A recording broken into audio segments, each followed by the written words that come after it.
जय माँ।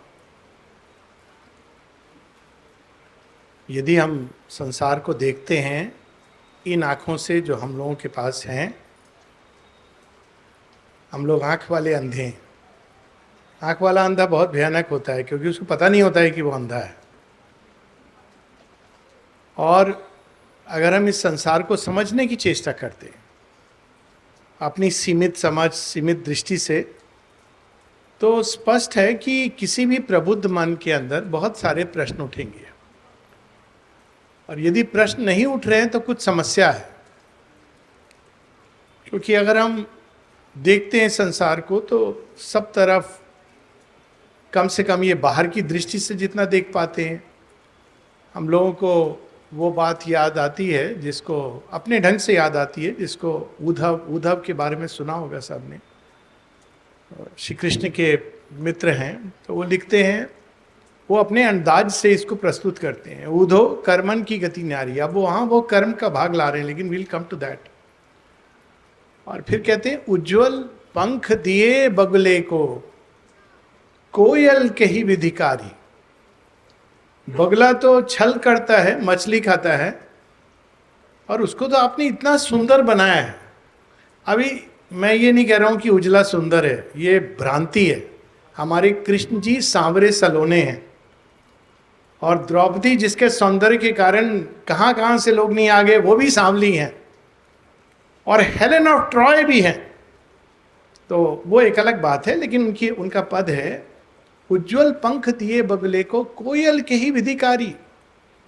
तो यहां तक तो चलो, लेकिन आगे एक चीज और लिखते हैं जो लगता है कि हाँ, बात तो सही है। मूरख मूरख राज करत हैं, पंडित फरत फिरत भिकारी। उस समय भी यही हाल था। डेमोक्रेसी हो, कम्युनिज्म हो, कैपिटलिज्म हो, मूर्ख मूर्ख राज करत है, पंडित फिरत भिखारी। उधो कर्मन की गति न्यारी। बहुत जगह वो इस बात, मतलब कई सारे उसके पद हैं। तो जब हम इस संसार को देखते हैं तो कई बार ये मन में प्रश्न उठता है संवेदनशील व्यक्ति के, सच में कोई भगवान है कि नहीं है, कोई भगवान की व्यवस्था है कि नहीं है। और वहाँ से खोज प्रारंभ होती है, और इस खोज को कई तरह से लोगों ने अपने अपने ढंग से प्रस्तुत किया है। एक प्रस्तुति यह है कि वास्तव में ये संसार केवल एक जड़ प्रकृति है, ये अपने आप चल रही है। ये मेटेरियल साइंस का जो कंसेप्शन है वही कंसेप्शन है कि भाई ये जड़ प्रकृति है। सांख्य दर्शन ये अपने आप रोल कर रही है, इसमें भगवान वगैरह को लाने की क्या जरूरत है। लेकिन उसमें एक चीज जो हम समझ नहीं पाते हैं कि ये चेतनता कैसे आई है। यदि जड़ प्रकृति है तो उसके अंदर चेतना का उदय कैसे हुआ। आधुनिक विज्ञान इसको समझने की चेष्टा कर रहा है, हम लोग उसके निटी ग्रिटी में नहीं जाएंगे। लेकिन सांख्य ने इसका जो एक उत्तर दिया है, जो मोर और लेस अब आधुनिक विज्ञान वहाँ पे उतना एक्सेप्ट करने लगा है कि चेतना का स्रोत जो है, वो चेतना अपने आप में एग्जिस्ट करती है, उसका स्रोत। अब आधुनिक विज्ञान ये नहीं कहता है कि वो पुरुष तत्व, लेकिन वो कहती है कि कॉन्शियसनेस एग्जिस्ट इंडिपेंडेंटली। तो सांख्य कहेगा कि पुरुष वो है सोर्स इंटेलिजेंस का, और वो इंटेलिजेंस सब चीज़ को अवेयर करती है। पर अपने आप में ये संसार एक जड़ प्रकृति है जो कॉज एंड इफेक्ट उसमें घूम रही है, नाच रही है। स्वाभाविक है, ये सभी प्रश्नों का उत्तर नहीं है। ये अपने आप में बहुत साइंटिफिक लगता है और अच्छा भी लगता है, लेकिन ये जीवन के प्रश्नों का उत्तर नहीं देता है, क्योंकि जीवन में बहुत कुछ है जो इसको कॉन्ट्राडिक्ट करता है। लेकिन अभी हम लोग उसमें नहीं जाएंगे। दूसरा एक कंसेप्शन है इस संसार के बारे में, तो वो कहता है कि वास्तव में ये संसार जो है ये एक माया है, एक छल है, और हम सब भ्रमित हैं। और सॉल्यूशन क्या है, इस मायावी संसार से, इस क्षेत्र से बाहर निकल करके आप वापस वहाँ चले जाओ जहाँ पर माया नहीं, माया का जो सोर्स है। लेकिन उसमें बहुत सारी प्रॉब्लम है। मैं केवल एक दो करूँगा, लेकिन एक आपको उदाहरण बताऊँगा कि ये किस तरह का है। कि एक बार म्यूज़ियम लंदन में है, वैक्स म्यूज़ियम, तो मुझे मेरे मित्र ले गए। तो वहाँ नीचे एक मुझे नहीं पता था कि वहाँ पर एक हॉरर का भी कुछ है, जहाँ आप जाएंगे, टिकट लेके लोग जाते हैं हॉरर एक्सपीरियंस करने के लिए। आपको एक गाड़ी में बैठा देंगे जिससे आप भाग नहीं सकते हैं, और वो पूरा हॉरर शो के थ्रू आप जाएंगे। अचानक कहीं से हाथ आ जाएगा, कोई चिल्लाएगा, इत्यादि इत्यादि। मुझे तो मजा आ रहा था, मजा मतलब लग रहा था ये क्या है, ये बचपना, ये कोई डरावनी चीज। पर एनीवेज वो ले गए, तो मैंने उनको बोला भी यहाँ लाने की क्या जरूरत थी, पर खैर। तो वो लेकर के जब मैं बाहर आया तो मुझे लगा अच्छा ये है इसका मतलब। आप जब तक उससे गुजरते हैं ना 20 मिनट का प्रोसेस से, तब आपके अंदर ये आता है जल्दी कैसे बाहर आ जाए। तो एक कंसेप्शन ये भी है कि ये हॉरर शो है जिससे आपके अंदर वापस जाने की मन में उमंग आ जाए, और जब वापस जाते हैं तो वही वैक्स स्टैचू का जो म्यूजियम है आपको बहुत अच्छा लगता है। हालांकि मुझे वो फर्स्ट साइट में लगा ठीक है, नो बिग डील, लेकिन अचानक आपको अच्छा लगने लगता है क्योंकि आप हॉरर शो निकल करके। तो ये भी एक कंसेप्शन है संसार का कि ये माया है, यहाँ हर तरह की चीज़ें हैं, और सुख दुख तो आपकी अपनी प्रतिक्रियाएं हैं, वास्तव में नहीं है। ये तो मशीन है, मशीन न सुख देती है न दुख देती है, वो आपकी प्रतिक्रिया है, ये आपके ईगो कंडीशनिंग ये सब है, और इससे वापस आ जाते हैं तो सब खत्म हो जाता है। अब इसमें एक संभव प्रश्न उठता है कि गया कौन था अंदर में। कहानी आती है ना कि एक कोई व्यक्ति ने किसी को धक्का दिया कि तू तो बहादुर है, तू चला जा चला जा। वो नहीं जाना चाह रहा था और कूदा तो अब क्या करेगा, उसने बचाया जिसको बचाना था। बाद में लोगों ने कहा अरे आप बड़े बहादुर हैं, बहुत बलवान है। कहता है मुझे ये बताओ धक्का किसने दिया था मुझे। तो वैसे ही कुछ कि अब चले गए, बाहर आए, तो गए कौन, क्यों गए हम। तो एक उसका उत्तर है ये सब कुछ इल्यूजन है, इंक्लूडिंग आपका, there is nothing like even individual soul. अब उसमें और प्रॉब्लम शुरू हो जाती है, फिर मुक्त कौन हुआ, बंधन में कौन था, इत्यादि इत्यादि। To cut the story short, ये समुचित उत्तर नहीं है, ये तो बल्कि और प्रश्न उठा देता है। इससे अच्छा तो वैज्ञानिक है जो कहता है कुछ नहीं है अपने आप मशीन, लेकिन उसमें और भी समस्या है। उसमें समस्या ये है कि फिर ये अगर अपने आप हो जाने वाली घटना है तो ये कैसे शुरू हुई, इसका कोई अंत है कि नहीं। तो दोनों में मनुष्य के, किसी भी प्रबुद्ध जीव के मन को उत्तर नहीं मिलेगा। फिर एक और उसकी कंसेप्शन है, कंसेप्शन ये है कि नहीं एक इंडिविजुअल सोल है और वो इसके थ्रू डेवलप करती है। ये वेदांतिक कंसेप्शन है, बहुत एक तरह से अच्छा है कि ये सब अनुभव के द्वारा अंदर में कोई है जो बड़ा होता जा रहा है, और बड़ा होता होता वो अचानक रियलाइज करता है कि आई एम दैट, और फिर आप जुड़ जाते हो। इसको हम ऐसे समझें कि कोई बच्चे को माता पिता स्कूल भेजते हैं, और स्कूल में उसको नाना प्रकार के शिक्षक हैं, कुछ अच्छे हैं कुछ बुरे हैं, कुछ छड़ी लेके ट्रीट करने वाले हैं, कुछ रसगुल्ला देने वाले हैं। और अंत में क्या है कि जब आप पूरा बढ़ जाते हो इस सब से निकल करके स्कूलिंग से, तो अब स्कूल क्या था। अगर कोई बच्चे से पूछेगा अंत में बोले नहीं अच्छा स्कूल था, मुझे बड़ा कर दिया, इतना ही है, तो मैं बड़ा हो गया। तो अब समस्या ये है कि अगर ये रियलाइजेशन आपका एंड पॉइंट वही है जहाँ से आप आए थे, तो अब ये गए ही क्यों, ये प्रोसेस क्या है।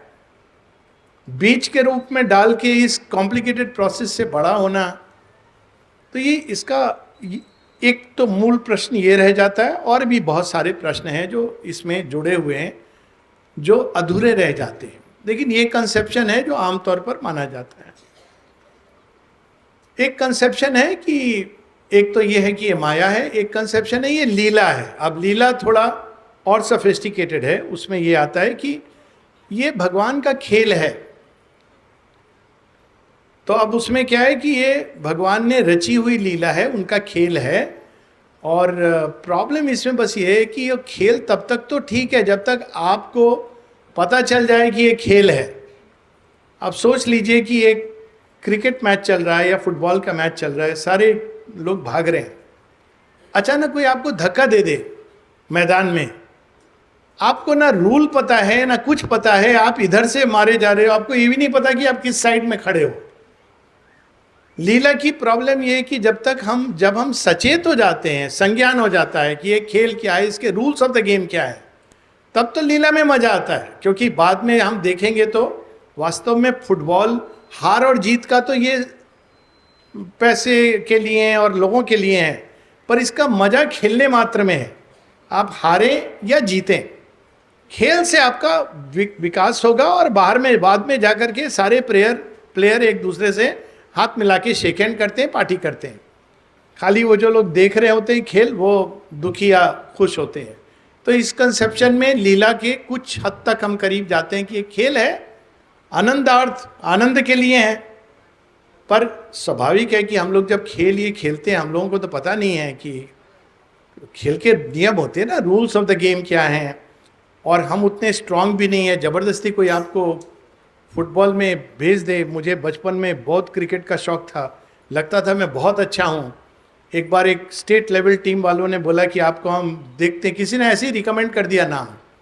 तो पहला बॉल किया, मैं बहुत कॉन्फिडेंट हूँ क्योंकि मोहल्ला में बहुत आपको अच्छा खेल रहे हो। अब वो स्टेट लेवल के बॉलर ने बॉल किया और मुझे पता भी नहीं चला, मेरा स्टंप उड़ गया। तो सेकेंड टाइम सेकेंड बॉल भी उड़ गया, थर्ड भी उड़ गया। उसके साथ मेरा क्रिकेट कैरियर समाप्त हो गया। मैंने कहा मैं एम्पायरिंग करूंगा, वो इसी है। तो आई बिकेम एन एम्पायर, क्योंकि ये वो भी ऑफ स्पिनर है, वो कोई पेस बॉलर नहीं है, लेकिन इतना तेज बॉल है। तो ये कह देना अच्छा लगता है, इट्स ए प्ले, पर उस प्ले में मेरा क्या रोल है, कहाँ मैं खेलूँ, ना मैं इक्विप्ड हूँ, ना मेरे अंदर ज्ञान है, ना शक्ति है। तो ये प्ले भी अजीब है।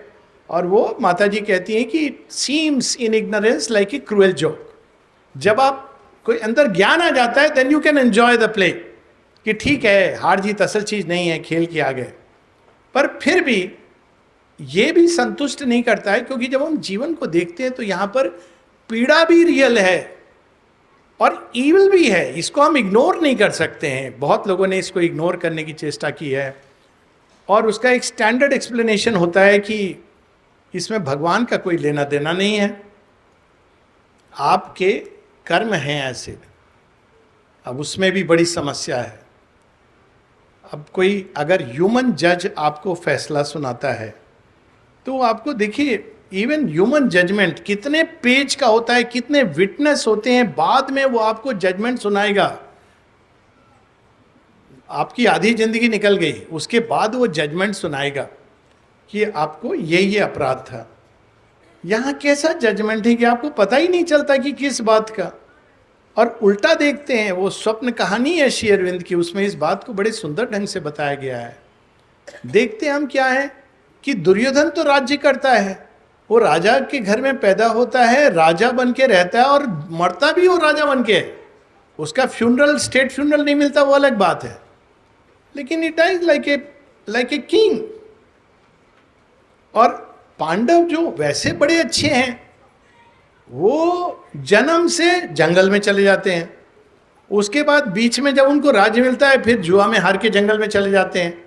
अंत में जब वो कॉन्कर कर लेते हैं महाभारत के बाद, फिर वो अपना मर्जी से हिमालय चले जाते हैं। तो प्रश्न उठता है कि क्या हो रहा है उनके साथ में। तो उसका उत्तर दिया जाता है कि नहीं, ये इस जन्म का खेला नहीं है। पहले पांडव बड़े पापी थे, अब इतने पापी थे तो इतने अच्छे कैसे बन गए, और जब अच्छे बन गए उस समय आप उनको पनिशमेंट क्यों दे रहे हैं। और दुर्योधन इतना पुण्य आत्मा था तो इतना बुरा कैसे बन गया।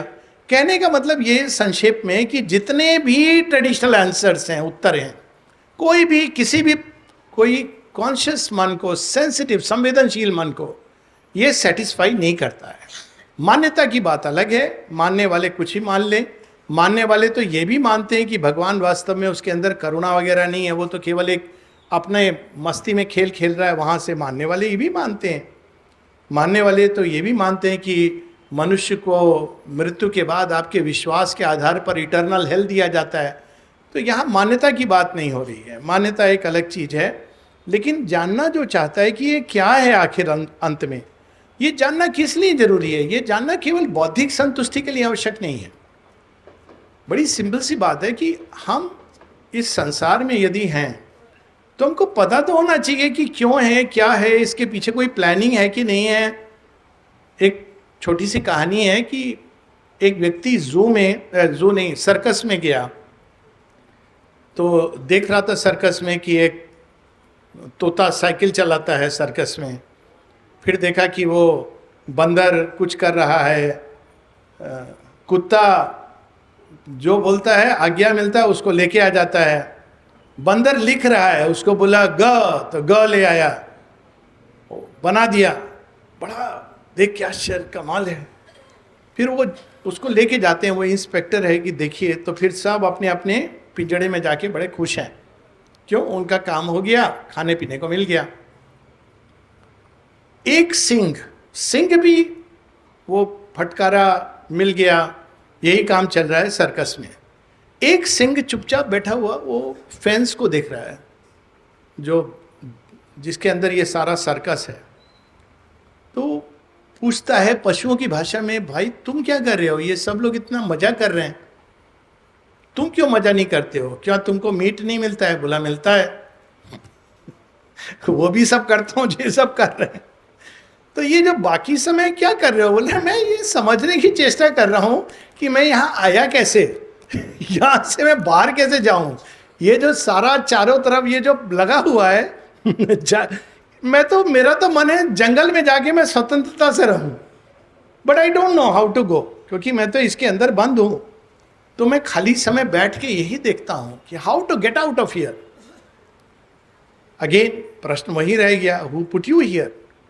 तो ये सारे जो प्रश्न हैं, और बहुत सारे प्रश्न किसी भी प्रबुद्ध मन के अंदर उठेंगे, सारे प्रश्नों की बात करने से एक पूरा सेशन उसमें ही चला जाएगा।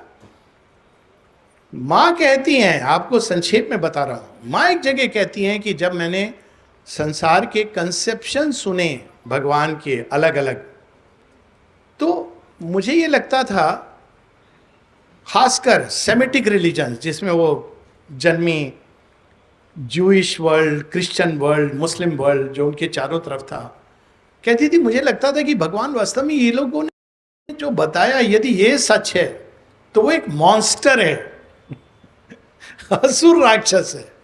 और वास्तव में अगर आप कंसेप्शन सुनेंगे, अगेन वो हम लोगों का विषय नहीं है, अगर आप पढ़ेंगे तो आपको लगेगा इनके जो भगवान हैं वो खुद ही राक्षस हैं। वो छोटी सी गलती के ऊपर वो बेचारे ने सेब खा लिया तो उसको पनिशमेंट दे दिया।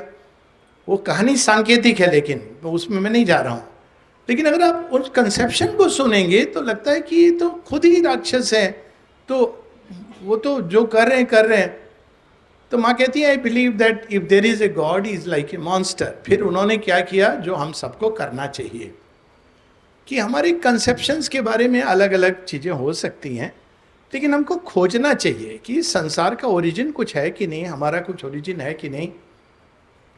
एक बार पटियाला में एक स्कूल में टॉक हुआ मेरा, उसके बाद में जो होता है प्रश्नोत्तर, तो मैंने पूछा कोई प्रश्न है? तो एक 12वीं क्लास की लड़की ने हाथ उठाया, बोला मेरा प्रश्न है। मैंने कहा हाँ बेटा बोलो। बोली बोल दूँ अंकिल? मैंने कहा हाँ निसंकोच बोलो। बोली मैं भगवान में नहीं मानती। तो मैंने कहा कोई प्रॉब्लम नहीं है, किस भगवान में नहीं मानती? अब ये उसके फॉर्मेट में नहीं था, किस भगवान में। तो वो सोच के उसने बड़ा सुंदर उत्तर दिया, बोला मैं ऐसे भगवान में नहीं मानती जो हमको पुरस्कार और दंड देता है, गॉड इज जज। मैंने कहा बेटा ये तो मैं भी यही नहीं, ऐसे भगवान में मैं भी नहीं मानता हूं, we are on the same page. अब उसको आश्चर्य हुआ क्योंकि उसने यही सुना था कि ऐसा भगवान जो पुरस्कार और दंड नहीं देता है।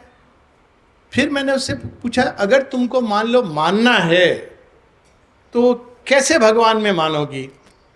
तो बोली जो प्रेम करता है। मैंने कहा एग्जैक्टली यही मेरा भी कंसेप्शन है भगवान का, ये मेरा अनुभव भी है भगवान का। तब उसने कहा uncle I want to meet you क्योंकि तो हम दोनों एक पेट पर हैं। अब वहां से एक नई कहानी शुरू होती है कि हम लोग इस मान्यताओं को अगर छोड़ दें, केवल अपने प्रश्नों को पकड़ें, तो क्या इन प्रश्नों का कहीं पर समाधान है, उत्तर है, समुचित उत्तर। ये नहीं कि कर्म आपका जो कर्म था उसके हिसाब से। कभी कभी बहुत दुख भी होता है। मैंने श्री अरविंद के डिवोटीज, यहाँ की बात नहीं कर रहा हूँ मैं, आश्रमाइट्स की बात कर रहा हूँ, खुलेआम बोल रहा हूँ। कोई समस्या होने से बोलते थे अरे देखा इसको मदर हैज पनिश्ड। तो मैंने कहा देखिए एक चीज तो मुझे पता चल गया कि आपने पढ़ा नहीं है माँ शेरविन को, बाकी जो भी हो, you have not read mother and शेरविन ओपनली, बहुत पुरानी आश्रमाइट, मदर इज पनिश्ड। मैंने कहा मदर एंड पनिशिंग, ये कौन सी माँ है जिनकी आप बात कर रहे हैं? वो माँ तो नहीं जिसको मैं जानता हूँ। मैंने वो बेसिकली सावित्री की एक लाइन पैराफ्रेज कर दी। सावित्री में डेथ जब ये सब कहती है तो सावित्री कहती हैं, who is this god reared by thy thoughts, not he whom I have nurtured in the temple of my heart. ये वो भगवान नहीं है जो तुम बता रहे हो। देखिए भगवान के भी कितने कंसेप्शंस हैं।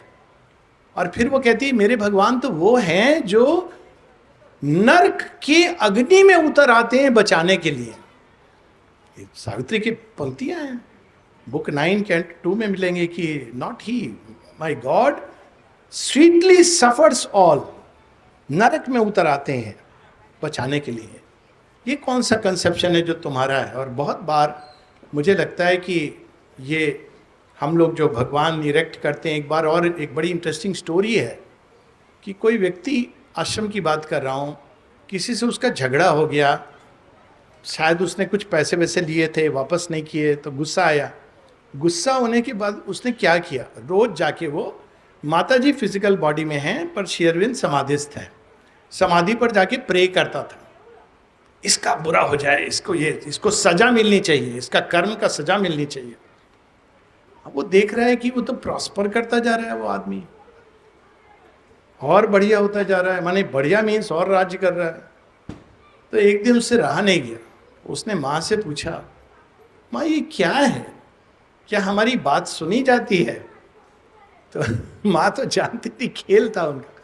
फिर कहती देखो प्रॉब्लम क्या है ना, तुम जिस भी कारण से उसकी चेतना को मेरी चेतना के संपर्क में ला रहे हो, तो मेरी चेतना का क्या असर होगा? तुमको लगता है कि मैं दंड दूंगी? मैं तो उसके अंदर परिवर्तन भी लाऊंगी और उसको और प्रॉस्पर करेगा वो हर तरह से। You are the one bringing her his consciousness in contact with mind. अब देखिए इसमें कितना बड़ा संकेत है कि एक ओर भगवान कुछ कर रहे हैं इस संसार में, सृष्टि में। यदि ये भगवान की सृष्टि है, शेरविंद इस बात का पुष्टि करते हैं कि हाँ, और हो सकता है कि हम उनको उस बात को समझ नहीं पा रहे, और दूसरा है कि हम किताबों से पढ़ के अपने धारणाएं बना रहे हैं। अब इसमें एक एक कंसेप्शन ले ले भगवान का। भगवान कौन है? सर्वज्ञ है। तो प्रश्न उठता है कि भगवान अगर सर्वज्ञ हैं तो हमको रोकते क्यों नहीं हैं? सीधा उत्तर है, रोक के देख लीजिए अपने बच्चे को, वो कुछ नहीं सीखेगा, कुछ भी नहीं सीखेगा। हो सकता है कि वो आपका परफेक्टली ओबीडियंट चाइल्ड हो जाए, एक कॉपी हो जाए जो आप चाहते हैं, लेकिन वो ये नहीं चाहते हैं। वो ग्रो करता है इसके माध्यम से। तो एक रिलेटिव फ्रीडम हम सबको दी गई है। अब देखा जाए तो भगवान तो ज्ञान कितने प्रकार से देते हैं। हम कोई आदमी फॉरगेट अबाउट कि गीता, रामायण, इन सब में तो उन्होंने लिख के आने पर दिया है। कोई भी व्यक्ति कोई कर्म करता है ना, एक सेकंड को अगर रुके तो उसको हृदय में खुद ही पता चलेगा। उसको योगी होने की आवश्यकता नहीं है। कोई चीज़ है जो आप देखिए, चोर हमेशा, एक कहावत है ना, चोर की दाढ़ी में तिनका, वो कहीं ना कहीं वो अंदर में उसको पता है कि ये काम मुझे नहीं करना चाहिए, ही नोज, पर वो कर रहा है, वो एक अलग बात है। तो भगवान सूचित भी करते हैं कि तुम्हारे लिए एक स्ट्रेट रास्ता क्या है और तुम्हारे लिए एक डिफिकल्ट रोड कौन सा है। अब क्यों डिफिकल्ट रोड बनाई है उसकी भी हम लोग बाद में बात करेंगे। ये भी सुनते हैं कि हम भगवान सर्वज्ञ हैं, तो सर्वज्ञ हैं तो फिर क्यों हम ये सब प्रॉब्लम, ये सर्वज्ञ नहीं, सर्वशक्तिमान, सर्वज्ञ की तो बात हो गई। भगवान सर्वज्ञ हैं, वो चाहते हैं हम भी सर्वज्ञ बने, अनुभवों के द्वार से जाके। अब देखिए बच्चा छोटा होता है, उसको सेकेंड स्टैंडर्ड, थर्ड स्टैंडर्ड में उसको लगता है कि अरे जीवन मेरा ख़त्म हो जाएगा। माता पिता भी बड़े सीरियस होते हैं। उस समय दादा दादी का क्या रोल होता है? वो अपने बच्चे से कहते हैं, मतलब बच्चे के माता पिता से, अरे तू भी ऐसा था, देखना, तो अभी तो ठीक कर रहा है ना। क्योंकि उस द्वार से गुजर के एक अनुभव जो आता है, उसमें आप उसी चीज को आप अलग ढंग से उसका मूल्यांकन करते हैं। पहले तो हमको ये जानना है, वो चीज जो उस समय लग रही है आपको कि बड़ी भयानक है, लार्जर कंटेक्स्ट में देखते हैं तो कोई और चीज नजर आती है। सर्वशक्तिमान है, सर्वशक्तिमान है तो हमको करने ही क्यों देते हैं ऐसा कर्म जिससे बाद में पीड़ा होती है। अगेन यही बात आती है कि भगवान हम लोगों को ऑटोमेटॉन नहीं बनाना चाह रहे हैं। ऑटोमेटॉन क्या होता है कि चाबी भर दी और वो चलेगा खिलौना, आप जो दिशा रख दीजिए, लेकिन खिलौना तो कॉन्शियस नहीं है। भगवान चाहते हैं कि हम चेतना में ऊपर उठें, इसलिए ये एक relative freedom, thank God absolute freedom नहीं है, रिलेटिव फ्रीडम है जिसमें हम टकराते हैं, लगता है कि भूल कर रहे हैं, इन सब से हम ग्रो करते हैं, चेतना के अंदर ग्रो करते हैं और हम उसी चीज को बेटर हैंडल करते हैं। इसका एक सिंपल उदाहरण है कि अग्नि से पहले शुरू में आदमी यह सीखता है कि भाई अग्नि में खाना बन सकता है, अग्नि जलाती भी है। जब वो धीरे धीरे अग्नि को स्टडी करता है, सीखता है, तो वो देखता है अग्नि के अनेकों रूप हैं। अग्नि से आप सौर ऊर्जा और पूरे तारों की सैर कर सकते हो उस एनर्जी से। तो ये एक प्रोसेस है जिसके थ्रू हम सब गुजर के उसके अल्टीमेट शुद्ध स्वरूप को प्राप्त करते हैं, जानते हैं। तो भगवान की जो ओमनीपोटेंस है, जैसे एक माता पिता हैं, पिता है बच्चे के साथ कुश्ती लड़ रहा है मतलब सिखा रहा है। एक एक पेरेंट बच्चे को, छोटे बच्चे को एक्सरसाइज करने के लिए करते हैं ऐसे, मेरे पिताजी भी करते थे, आजा चल कुश्ती लड़। तो अब क्या करते थे वो, ये थोड़ी कि वो तो बहुत बड़े हैं और मैं छोटा हूँ तो हरा देंगे हर बार। मैं भी करता था अपने बेटे के साथ में, जब क्रिकेट खेलता था तो ऐसे थोड़ा सा कभी तेज बॉल दे दिया, कभी माइल्ड बॉल दे दिया। खेल है जिससे वो सीखे और ग्रो करे। कभी ऐसे कि जैसे मैं आउट हो गया। तो ये खेल में पर्पस क्या है, पर्पस ये कि हम ग्रो करें। तो एक लंबे समय तक खेल ऐसे चलता है जिसमें ऐसी घटनाएं होती हैं, हम जीत गए फिर हार गए। अब ये दोनों आवश्यक हैं, ये दोनों प्रकार की चीजें जिससे हम ग्रो करें, सीखें, नई नई स्ट्रेटजी बनाएं। तो ये एक पार्ट है। सर्वज्ञता स्वयं को ऐसे प्रस्तुत करती है जैसे असक्षम है, अज्ञानी है। कई बार लोग बोलते हैं भगवान को तो हमने प्रार्थना की थी लेकिन हमारा तो काम पूरा नहीं हुआ। सर्व सक्षमता क्या है भगवान की कि हम जो मांगते हैं वो दे दो। हम तो कभी क्वेश्चन नहीं करते कि हम जो मांग रहे हैं वो सही है कि नहीं है। बहुत बार हमको इमीडिएटली पता नहीं चलता। बहुत से लोग हैं नारद ऋषि की तरह, मुनि की तरह, कहते हैं मुझे तो शादी करनी है। तो भगवान ये थोड़ी बोलेंगे शादी नहीं करो, क्यों, क्या होगा। अब उसके बाद उसके जीवन में पूरे समय वो साधु भी बनेगा तो मन में ये जा रहा होगा शादी करके क्या होता क्या होता। शादी कर लिए तो उनको पता चल गया कि अरे रे तो प्रॉब्लम हो गया प्रॉब्लम हो गया। एक दिन भगवान आते हैं, चलेगा मेरे साथ। अब वो एकदम रेडी है, लेकिन साथ में क्या कहता है, सबको लेके चलो। सबको भी लेके चलेंगे भगवान, ये भी है, वो एक अलग स्टोरी है ऑल टुगेदर। तो ये जो प्रोसेस है इवोल्यूशन की, एक लंबे समय तक जब अज्ञान में चलती है तो हमको ये पता नहीं चलता कि भगवान चाहते क्या है आफ्टर ऑल। और यहां तक हम वेदांतिक तरीके से समझ सकते हैं कि ये प्रोसेस है जिसके थ्रू हम अंत में तैयार होते हैं भगवान को पूरी तरह एक होने के लिए। लेकिन इतना लंबा ये प्रोसेस सिंपल होती, जैसे क्लासरूम वगैरह तो ठीक है, बड़ी कॉम्प्लिकेटेड है। कभी कभी एक पूरा जीवन इसमें समाप्त हो जाता है। तो वहां पर क्या कोई और भी ग्रेटर प्लान है? अब यहां पर शेरविंद ये मिसिंग लिंक को भरने लगते हैं। वो कहते हैं ठीक है, यहां तक ठीक है कि सोल रियलाइज करती है और वो एंजॉय करती है खेल को, लेकिन खेल क्या बेटर हो सकता है? अब देखिए, खेल बेटर हो सकता है, ये एक कंसेप्ट अभी शुरू हुआ है। आज के युग में लोग खेल को बेटर करना है। जैसे T20, पहले हम लोग केवल 5 डे मैच जानते हैं, अब T20 आ गया। अब वो खेल एक लेवल पर, एक अलग लेवल पे हो गया। से क्या ये खेल और सुंदर हो सकता है? क्या सिखाने का तरीका, शिक्षा में देखिए, पहले शिक्षा में क्या होता था, हम लोग तो कोई इंटीग्रल एजुकेशन ये सब के नहीं है प्रोडक्ट। हम लोग जाते थे स्कूल में, वहाँ खेलते कूदते, कभी कुटाई होते, कभी बाहर पनिशमेंट, ग्रो कर गए एंड नॉट बैड। अभी हम लोग इतना, तो क्या एजुकेशन ऐसी हो सकती है? एग्जाम्पल दे रहा हूं, तो वहां पर है हाँ ये खेल बेटर हो सकता है यदि हम उसके लिए तैयार हैं। भगवान यहाँ पे ये है कि are we ready to play the better game, can the level be raised. एक जगह श्री अरविंद अपने एक एफोरिज्म में लिखते हैं कि जैसा मटेरियल होता है भगवान उसके साथ वैसे ट्रीट करते हैं। तो एक जगह कहते हैं यदि तुम लोहा हो, हार्ड ओर, तो उनका हथौड़ा भी उतने जोर से पड़ता है, और तुम जब सोना बन जाते हो तो क्या होता है उसके बाद? टटक टटक। अब देखिए सोनार कैसे करता है, उसमें से गहना निकाल आता है। तो एक लंबे समय तक ये जो मटेरियल है, इस मटेरियल का भी एक प्रयोजन है। केवल ये नहीं कि हमारी सोल जुड़ गई भगवान से, ये मटेरियल और ये मटेरियल वर्ल्ड, भगवान इसको अबैंडन करने का नहीं सोचे, उनसे ही निकला है। लेकिन इस पे धीरे धीरे धीरे, क्योंकि ये मटेरियल और जो सोल है, इन दोनों के बीच में एक बेसिक गैप है। और इस गैप को हम ऐसे समझें, कोई कलाकार को अगर हम लोग दुर्गा जी की मूर्ति बनाने को वो बनाएगा, देख हम सब जानते हैं कैसे बनती है, but just a quick flash.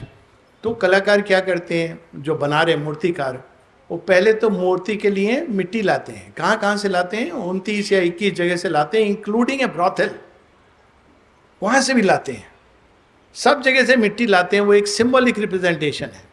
उसके बाद एक लंबे समय तक आप बीच में देखेंगे तो बिचाली है, बिचाली मतलब वो जो हे होता है, ये सब करके लास्ट में आप कहते हैं फिर वो जीवंत होती है और आप कहते हैं वो माँ साक्षात हो गई।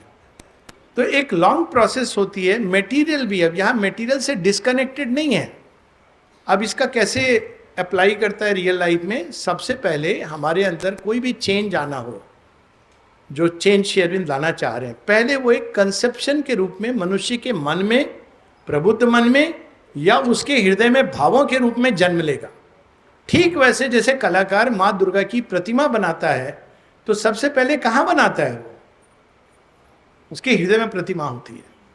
माइकल एंजेलो की कहानी है ना कि वो रोज रात को चट्टान पे टक टक टक टक कर रहा है। सारे गांव के लोग, अपने अमृतदायी थे प्रीवियस लाइफ में, तो बहुत ही गांव के लोग बड़े परेशान हो रहे हैं। एक दिन रात को कोई आवाज नहीं आ रही है। अब इन लोग को नींद नहीं आ रही है, क्यों? क्योंकि आदत हो गया है आवाज का, छीनी हथौड़ी का। तो सब वेट कर रहे हैं, सुबह होगा तो हम लोग जाके देखें ये मर तो नहीं गया। तो जाके देखते हैं तो माइकल एंजेलो बड़े शांत मन से बैठा हुआ है, मूर्ति तैयार है। तो किसी ने पूछा, अरे अद्भुत, आपको कैसे पता चला कि मुझे ऐसी मूर्ति बनानी है? तो उन्होंने कहा क्योंकि ये मूर्ति मेरे हृदय के अंदर थी। तो हमेशा हम देखते हैं कि इस संसार में जो भगवान जो उत्तर उत्तर प्लान आता है उनका, ये प्लान एक एंड नहीं है। सबसे बड़ी गलती, man is the finished product. लेकिन ये तो मनुष्य क्या है, वो तो बीच का एक हिस्सा है, उसके आगे। अब पता कैसे चलेगा कि उसके आगे कुछ आना है कि नहीं? ये भी लोग पूछते हैं। ठीक है, श्री अरविंद ने लिख दिया है। तो सबसे पहले वो कहाँ जन्म लेता है? वो हमारे कंसेप्शन में जन्म लेता है। और अगर हम ध्यान से देखें तो वही 50 के पहले, 1950 के पहले सब लोग इसको मानते थे, मायावाद है या कर्मों की थ्योरी है। 60 से एक नया थॉट लोगों के अंदर आना प्रारंभ हो गया है। क्या थॉट है? अगर आप विदेशों के वर्ल्ड में देखें तो वहां पर ये थॉट है, we want no education, a world without boundaries.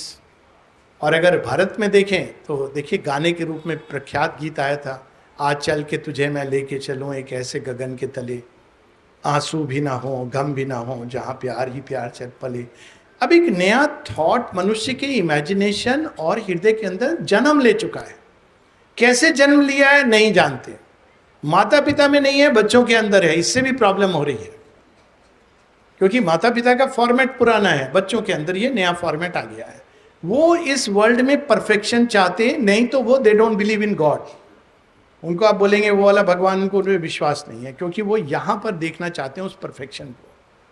तो पहले वो मनुष्य के थॉट, इमेजिनेशन, हृदय में जन्म लेता है। कोई भी चीज जो लास्ट करने वाली है, और जो दूसरे तरह की चीज है जो केवल आप दिखाने के लिए बाहर बनाते हैं, वो धोखा होती है।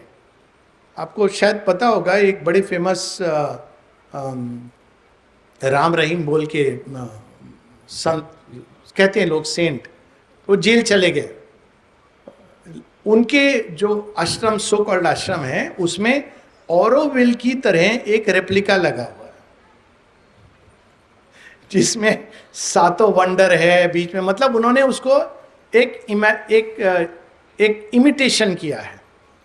लेकिन इमिटेशन और रियलिटी में यही अंतर है कि रियलिटी में वो पहले आपके कल्पना में आएगी, मन में, फिर आप उस पर लेबर करोगे।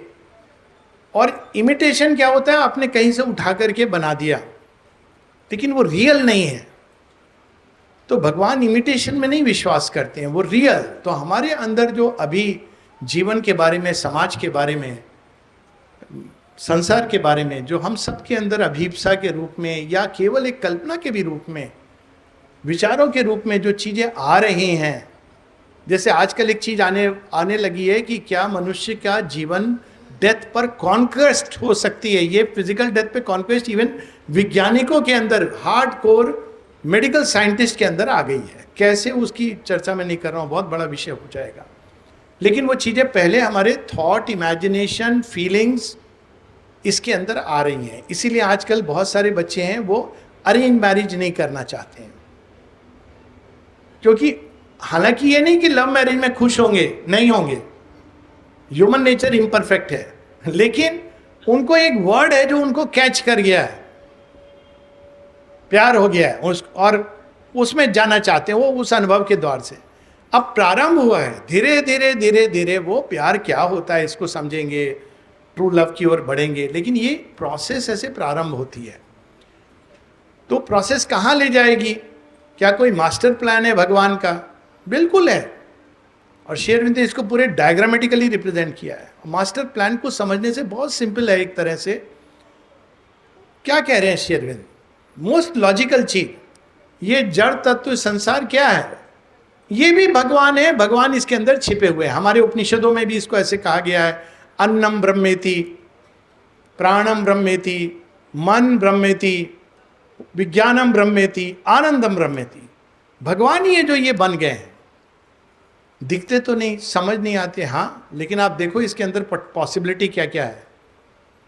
सिलिका चिप, सिलिकॉन जो हमारे मिट्टी है, उसके अंदर कंप्यूटर की पॉसिबिलिटी है। अगर आप उसको सही ढंग से उस तत्व को समझेंगे तो इस जड़ तत्व के अंदर क्या नहीं छिपा हुआ है। ये एक भाव भारतवर्ष में रहा है और उसी को आधार बनाकर ये प्लान अनफोल्ड कर रहा है, उसको छोड़ के नहीं। और इसीलिए हम पूरे इवोल्यूशन में देखते हैं, विकास में, कि केवल चेतना नहीं डेवलप होती है, उसके साथ साथ जड़ तत्व भी मॉडिफाइड होता है। ये तो हम लोग ऑब्जर्व करते हैं। तो क्या वो उस लेवल पर पहुंच गया जहां हम बोले now God's work is over? नहीं, क्योंकि अब वहां हम उस प्रश्न पे आते हैं। अगर हम जीवन को देखें, मनुष्य को देखें, तो he is far from what he even imagines और वांट्स। बहुत दूर है अभी। हमारे अंदर ये जन्म ले चुका है बीज की नहीं, हमको वैसा होना चाहिए व्यक्तिगत रूप से, सामूहिक रूप से, लेकिन हम हैं नहीं। तो क्या फिर अंदर अंदर हम लोग भगवान को पाले? नहीं। यही प्रोसेस जो जड़ तत्व धीरे धीरे धीरे मॉडिफाइड होता हुआ मनुष्य तक आया है, मनुष्य के परे भी ले जाएगा।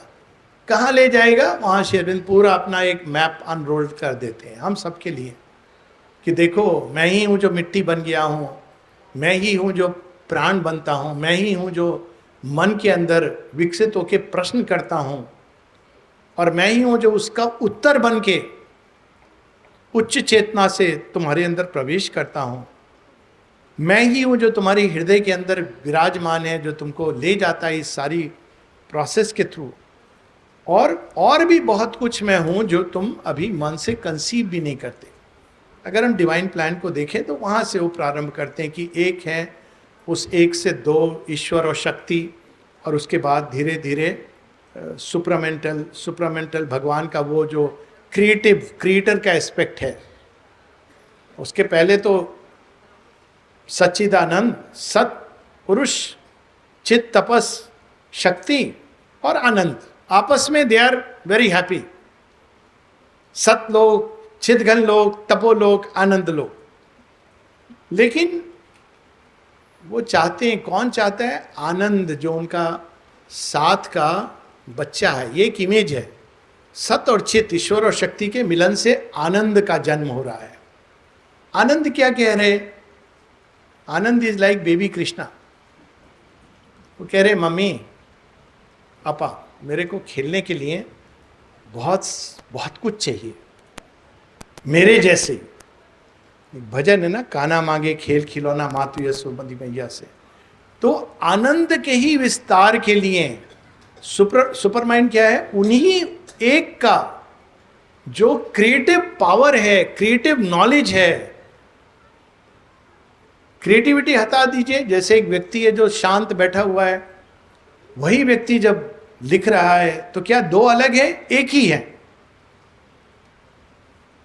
एक जब उसने सारी अपनी क्रिएटिविटी की क्षमता को, सृजनात्मक शक्ति को अपने अंदर आत्मसात किया हुआ है, वही एक ही वो जब अपनी सृजनात्मक शक्ति को बाहर प्रकट करता है तो वही सुपरमाइंड बन जाता है। और वही सुपरमाइंड फिर जब वो लिखेगा काल और स्पेस और टाइम के माध्यम से, तो सब कुछ उसके अंदर है, ऑलरेडी है, वो प्लानिंग के रूप में।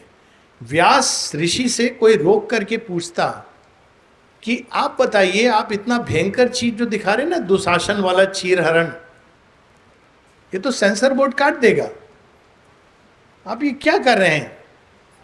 वो कहेंगे, देखो ये नहीं दिखाऊंगा तो पांडव जागेंगे नहीं,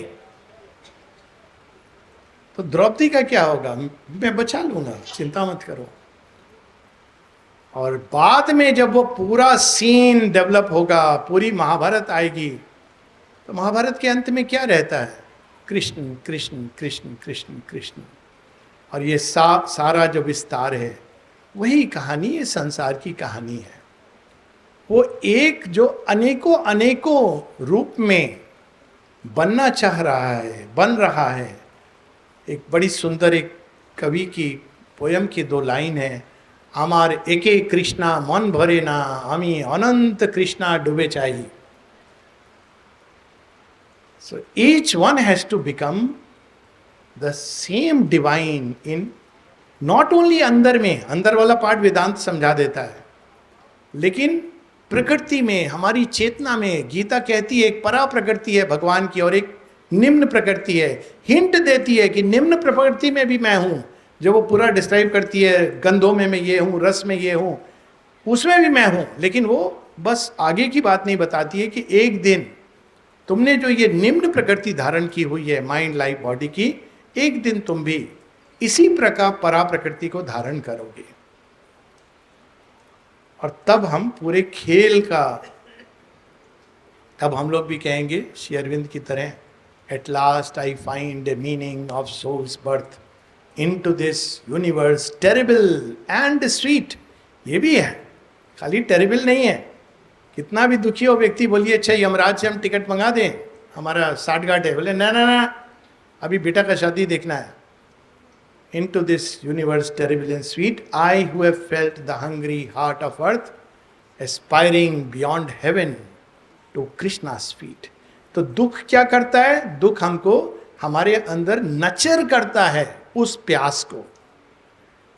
देखिए डिवाइन प्लान कितने परफेक्शन से बना है, वो उस प्यास को नचर कर रहा है। सुख क्या करता है? थोड़ा हमको, वो कहते हैं ना, पंखा दे रहा है।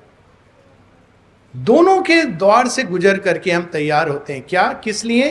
केवल ये नहीं कि अंदर अंदर हम भगवान को पालें, किंतु हमारे मन में भी वो पूर्ण प्रकाश आए, हमारे हृदय के अंदर वो दिव्य प्रेम प्रकट हो, हमारे जीवन में वो भागवत आनंद, भागवत शक्ति, उसका प्रभाव हो, और हमारा शरीर भी एक दिव्य देह में रूपांतरित हो।